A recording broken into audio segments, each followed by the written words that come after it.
हमारे राजस्थान की बात करें, राजस्थान में डंका बजा रहे थे कि डबल इंजन की सरकार है, सब कुछ हो जाएगा। वहां पर हमारे प्रधानमंत्री जी ने कहा था कि जिसकी कोई पहचान नहीं है, जिसका कोई नाम नहीं है, जिसका कोई रिकॉर्ड नहीं है, ऐसे व्यक्ति को जिता के क्या करोगे। लेकिन बांसवाड़ा और डूंगरपुर की जनता ने ठान लिया था कि लोकतंत्र है, राजतंत्र नहीं। और ये राजतंत्र तय करने का किसी को ठेका नहीं है, लोकतंत्र है। जनता ने ठान लिया था कि इस बार राजकुमार रोज जाएगा। मैं आपके माध्यम से, पूरे सदन के माध्यम से मेरी जनता को धन्यवाद देना चाहूंगा। मोदी जी ने कहा था वहां के बड़े बुजुर्गों को कि घर घर जाके राम राम बोल देना और चुनाव जिताना। वहां के बड़े बुजुर्गों ने ठान लिया और कह दिया था, और मेरे माध्यम से और आपके माध्यम से संदेश पहुंचाया है उन तक। मुझे कहा था मोदी जी को कह देना कि देश के आदिवासियों को उजाड़ने का काम पिछले 10 सालों में हुआ है। देश के अंदर धर्म की राजनीति हुई है। देश में 15 लाख रुपए बेरोजगारों को नौकरी देंगे, यूं करके 10 साल राज किया है। इस बार हम सबक सिखाएंगे।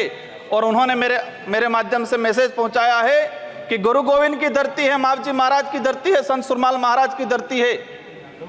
मानगढ़ दाप में 1500 आदिवासी शहीद हुए थे। मोदी जी 2 बार आए, लेकिन मानगढ़ के लिए, आदिवासी समुदाय के लिए एक शब्द नहीं बोल के गए, कुछ नहीं करके गए। तो उन्होंने मैसेज पहुंचाया है कि आदिवासी समुदाय जाग गया है और अब वो आदिवासी समुदाय नहीं रहा जो बहका में आ जाएगा और वोट दे देगा। माननीय सभापति महोदय, जो वर्तमान स्थिति बनी है बजट के अंदर, मैंने देखा धातुओं का खनन को लेकर उद्योगपतियों को टैक्स में छूट दी गई। लेकिन ये खनन कहाँ हो रहा है? धरती पे हो रहा है, हमारे देश में हो रहा है, पहाड़ों में हो रहा है, जंगलों में हो रहा है, और वहां पर जीव जंतु रहता है और आदिवासी समुदाय भी रहता है। लेकिन आदिवासियों के समय के आदिवासियों के लिए क्या प्रावधान किया गया? आदिवासी इलाके के अंदर देखा जाए, आदिवासी समुदाय बैठा हुआ है, उसको जमीन का पट्टा नहीं मिला हुआ आज तक, आजादी से पहले से बैठा हुआ है, लेकिन वो जमीन की बात करेगा।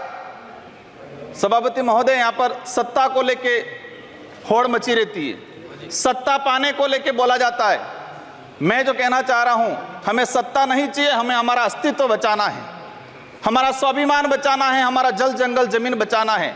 और देखा गया देश के अंदर आदिवासी समुदाय जल जंगल जमीन की बात करता है तो उसको नक्सलवाद का ठप्पा दे दिया जाता है, उसको नक्सलवाद के नाम से मारा जाता है। छत्तीसगढ़ का बस्तर का इलाका हम देखते हैं, 11 साल की बच्ची को मारा जाता है और कहा जाता है कि नक्सलाइट थी। 3-3, 4 साल के बच्चों को मारा जाता है, गर्भवती महिलाओं को मारा जाता है। आदिवासियों की, जब भी आदिवासी समुदाय अपने हक अधिकार की बात करता है तो उसको नक्सलवाद का ठप्पा लगाया जाता है। सभापति महोदय, आदिवासी समुदाय को, एससी समुदाय को फ्री की योजना, हम कहते हैं हमें फ्री की योजना मत दो, हमें हमारा हक दो, जल जंगल जमीन का मालिकाना हक दो। और संविधान के अंदर शेड्यूल 5 के अंदर, शेड्यूल 6 के अंदर जो रिजर्वेशन पॉलिसी लागू की है उसको धरातल पे लागू किया जाए। माननीय सभापति महोदय, मैंने देखा है भाजपा अलग अलग राज्यों में अलग अलग चीज कहती है, कई जगह कहती है बीफ खाओ, कई जगह मत खाओ। हमारे आदिवासी समुदाय को लेकर एक धर्म कोड की लंबे समय से मांग चल रही है कि आदिवासी समुदाय को अलग से धर्म कोड दिया जाए। आजादी से पहले 1871 से लगा के 1951 तक अलग जनगणना हुई है। आज आदिवासी समुदाय कोई ईसाई धर्म अपना रहा है, कोई हिंदू धर्म अपना रहा है, अलग अलग जगह बटा हुआ है। आदिवासियों की आइडेंटिटी, उनकी पहचान खत्म हो रही है। आदिवासी समुदाय अपनी पहचान बचाने को लड़ रहा है और लंबे समय से कह रहा है कि आदिवासियों की अलग से जनगणना कॉलम होना चाहिए, धर्म कोड होना चाहिए। झारखंड के अंदर 11 नवंबर 2020 को झारखंड विधानसभा में प्रस्ताव पास हुआ अलग से आदिवासी धर्म कॉलम को लेके।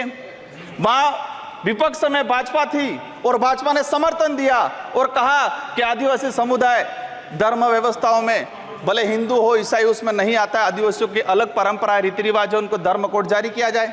लेकिन राजस्थान में अलग तरीके से माहौल बनाया जाता है। हम कहते हैं हमें किसी धर्म में नहीं रहना है, हमको आदिवासी हैं, आदिवासी रहने दिया जाए। माननीय सभापति महोदय, लंबे समय से देखा गया है, कहते हैं वनवासी, कोई कहता है कुछ और।